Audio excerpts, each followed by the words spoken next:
Osenkafo tinson. Dimpa yesene enwopa. Na owuda yesene awoda. Abobo die fie kro yesene nsanum fie kro. Efiri se eno ye nipa nyina wieye. Na otiasefo de hye na komam. Areho yesene siriye. Na anim mobomobo ye mu na akomanam yeye. Anyansafo akoma wo abobo die fie.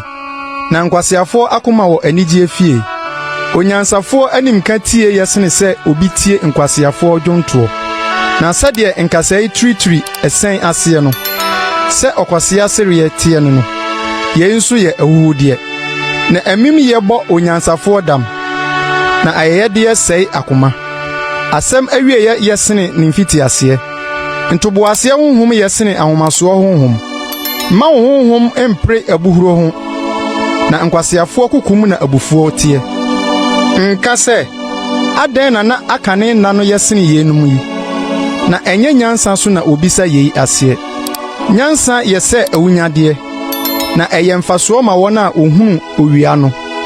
Na nyansa nwunu asetena te sesika nwunu asetena. Na nimdie ye mfaso. Na nyansa gi ni wura nkwa. Hwe onyankopon ne yoe. Na hwan ene obetumi atene de ono achia no. Dapa mu nya akomapa. Na dabonim dwene se onyankopon ayeye nso akan no ho. De beye na onipa ehunu na chiri bibiara. Mahunu ade nyina mahuhudi anamu. Otenenini wo ha oyira ne teneni mu. Na obonefo wo ha ochere ne bone mu. Nya wo ho otenenini bebrebe. Na nya onyansafo ntraso. Ade nti na wo bese wo ho. Ma abonefo sem na oso na nya okwasea.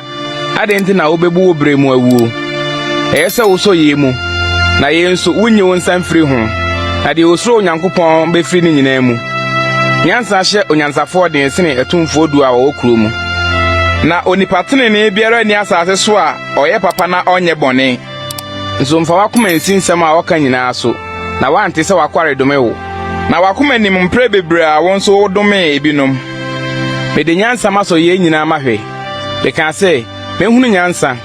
Nso ene mentam ware. Ye ho wo chirichiri na eye donko. Hwan na obehunu? Mede makoma nso mechini se mehunu na mapepe mu. Na mahwehwe nyansa ne adwempa. Na mahunu abonefo sem se okwasea ye.